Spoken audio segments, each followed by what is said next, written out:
Hello दोस्तों।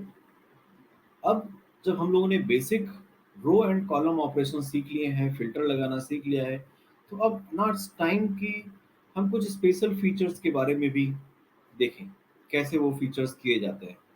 तो अगले कुछ वीडियोस में हम अपने कुछ स्पेशल फीचर्स पावर बीआई के यूज करने वाले हैं, जिसमें से एक बहुत ही स्ट्रॉन्ग फीचर है that is called append feature.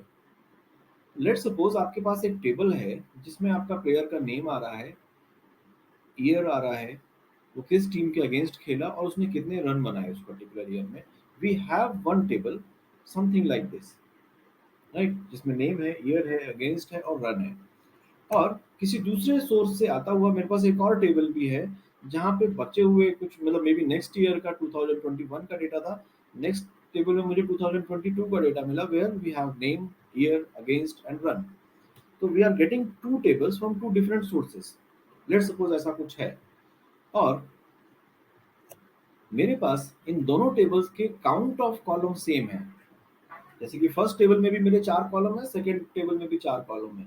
तो अगर मेरे दोनों टेबल्स के कॉलम काउंट सेम आ रहा है और अगर मेरे दोनों टेबल्स के कॉलम नेम भी सेम है, जैसे फर्स्ट टेबल में मेरे कॉलम नेम है name, year, against and run, second column में भी मेरे नेम है name, year, against and run, and मेरे तीनों और मेरे इन चारों कॉलम्स के डेटा टाइप भी सेम है।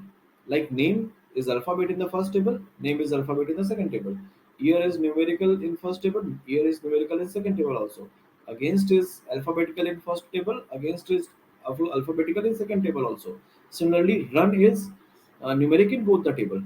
So if we have two table, अगर मेरे पास दो टेबल हैं, मे बी अलग अलग ईयर के हो सकते हैं, मे बी अलग अलग कंट्रीज के लिए हो सकते हैं ये।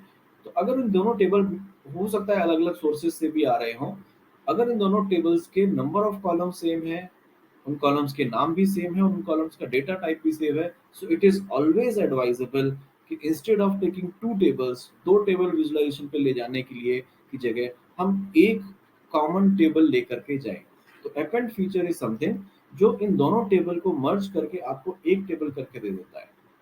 But condition should be met, count of column match होना चाहिए, name of the column match होना चाहिए, data type of the column match होना चाहिए।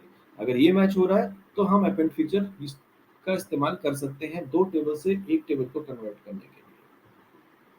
इसके अलावा एक तो ये अपेंड फीचर है, हो सकता है जब अलग अलग सोर्सेज से डेटा आ रहा हो तो डेटा का फॉर्म कुछ और हो, right. May be same table एक जो तीसरे डेटा सोर्स से आ रहा है उसका फॉर्मेट कुछ इस तरह से है कि वहां पे 4 कॉलम में name, year, age, against, run column में लिखा है, then in in first row it is name, in second row it is all year, third it is this. तो we have to change this row column into column row. तो ये जो feature होता है जहाँ पे हमने इस सारे कॉलम्स को रो बना के उसका हेडर बना दिया, ने column 2 Virat Kohli 2021 Pakistan 140 is now row Virat Kohli 2021 Pakistan 140। रो को कॉलम और कॉलम को रो से रिप्लेस करने का एक जो फीचर है पावर बीआई में, this is called transpose of the table, right. So in this special feature section we will learn about three special features. हम इसमें तीन फीचर्स के बारे में सीखेंगे, append feature, transpose feature and replace feature, right. So let's move to the next video where we will use these features in Power BI environment। अगले video में हम ये देखेंगे कि कैसे इन फीचर्स को पावर बीआई में रन कैसे करते हैं। Till then thank you.